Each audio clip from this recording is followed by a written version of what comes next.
नमस्कार। आज की वीडियो में हम बात करने वाले हैं डेविएटेड नेज़ल सेप्टम के बारे में।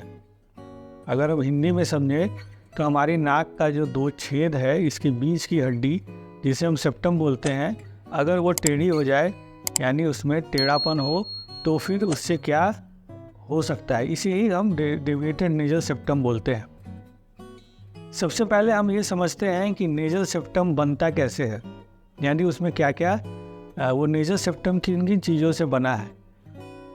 हमारे नाक में दो छेद है, इनको बांटने वाली बीच की हड्डी है, उसे सेप्टम बोलते हैं। नेज़ल सेप्टम तीन चीज़ों के मिलने से बनता है। दो हड्डी है और एक कार्टिलेज है। हम अपने नाक के अंदर उंगली डाल के जो बीच वाली हड्डी को छूते हैं वो कार्टिलेज है, उसे हम कहते हैं सेप्टल कार्टिलेज। इसके अलावा पीछे में दो बोन है जो मिलकर पूरा नेज़ल सेप्टम बनाता है। एक है perpendicular plate of ethmoid bone और दूसरा है वोमर बोन। ये तीन चीज़ें आपस में मिलके हमारे नाक को दो छेद में यानी दो चैम्बर में बांटती है। इसके अलावा भी नाक में और भी बहुत सारी हड्डियाँ होती है अगल बगल में, जिसे टर्बिनेट्स बोलते हैं।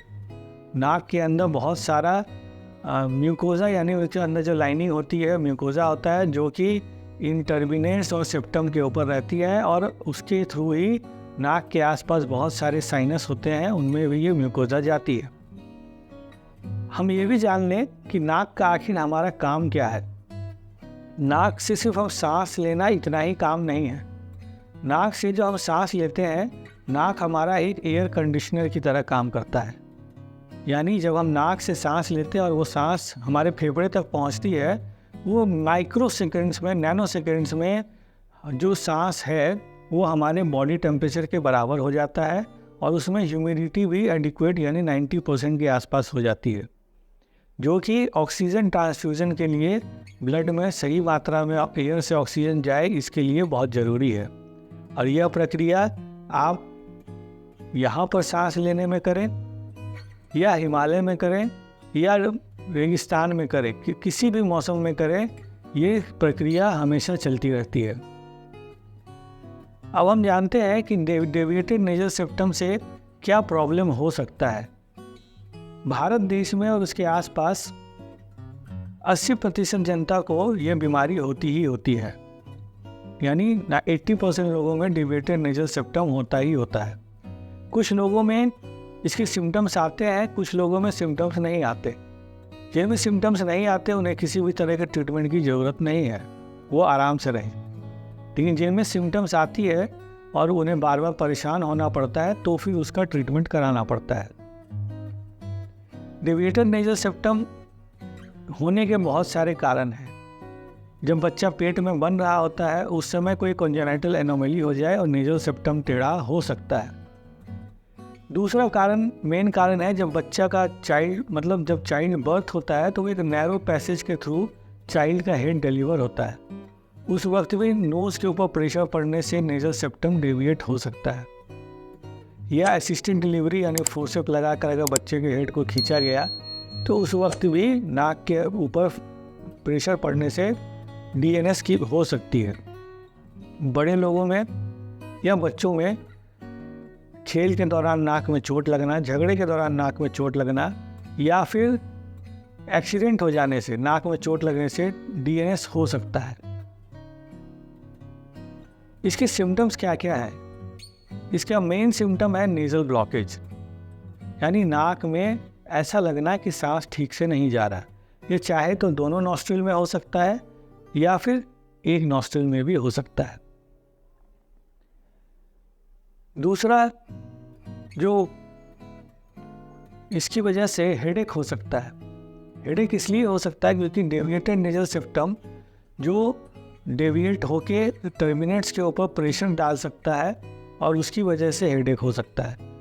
या फिर डीएनएस की वजह से साइनस में बार बार इन्फेक्शन होता है, साइनस इन्फेक्शन की वजह से भी हेडेक हो सकता है। डीएनएस की वजह से बहुत बार नाक से खून भी आता है, जिसे हम एपिस्टैक्सिस बोलते हैं, और ऐसे केस में भी ट्रीटमेंट की ज़रूरत होती है। बच्चों में कुछ और एडिशनल फीचर्स डीएनएस के चलते आ सकते हैं, जैसे बार बार कान में इन्फेक्शन होना।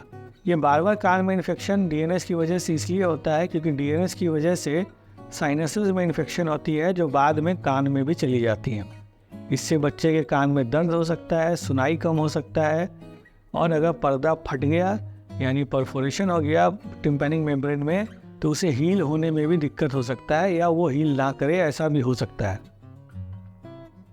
ये सब हो गए कुछ कॉमन सिम्टम जो कि डीएनएस की वजह से हो सकते हैं।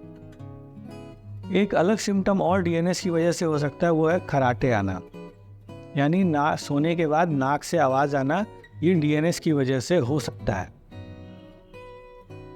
अब हम जानते हैं कि इसका ट्रीटमेंट क्या है।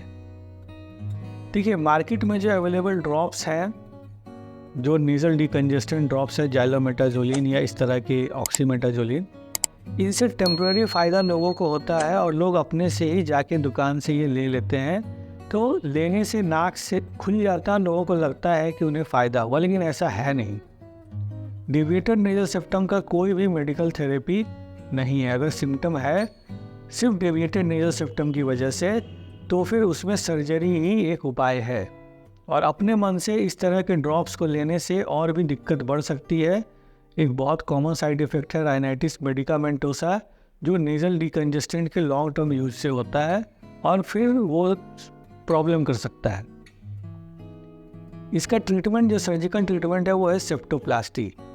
सेप्टोप्लास्टी मतलब जो डेविएटेड नेजल सेप्टम है उसे हम करेक्ट करके सीधा कर दें। यह ऑपरेशन नाक के अंदर ही अंदर होता है, यानी नाक में जो छेद है उसके अंदर ही अंदर होता है, और इससे बाहर में किसी तरह का कोई स्कार मार्क, कोई चीरा नहीं लगता।